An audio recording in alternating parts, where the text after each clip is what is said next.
Testimony resumed today in the trial of former MSD school resource deputy Scot Peterson, who's accused of taking cover instead of going after the killer. Local 10's Christina Vasquez is live with what came out in court today. Christina.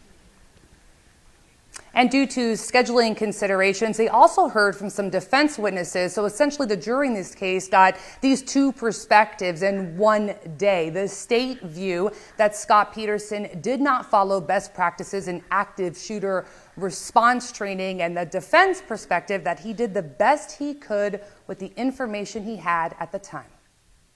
Their primary function is to protect his kids. Jurors heard from Deputy Training Course Coordinator, BSO Lieutenant Colonel Sam Samaru. Do you see whose name is on it? Scot Peterson. Who detailed years of training. Use your senses to gain a better perspective of the event, move with speed, and be decisive. Handgun, long rifle, active shooter, live scenario drills. You try to replicate it, so when that day comes, you respond. Prosecutors allege that as the Parkland shooter was hunting school hallways for victims, school resource officer Scot Peterson should have been hunting for him. Were the defendant's actions that day consistent with his training?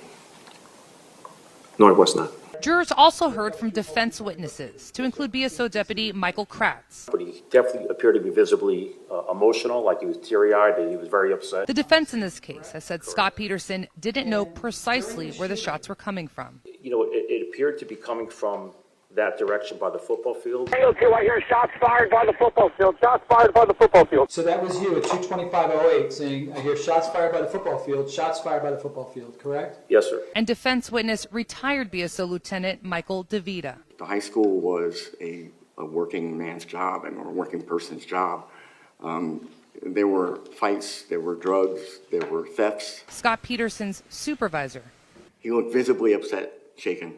Who described him as a decorated deputy. How did he perform his duties?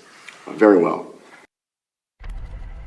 And the jury in this case, they just learned that they have a 4-day weekend. That's because the trial resumes on Tuesday. The judge also telling the jurors in this case not to speak to anyone over that length of time, and that he does anticipate the state could be wrapping up its case in chief on Tuesday. Reporting live for you, I'm Christina Vasquez, Local 10 News.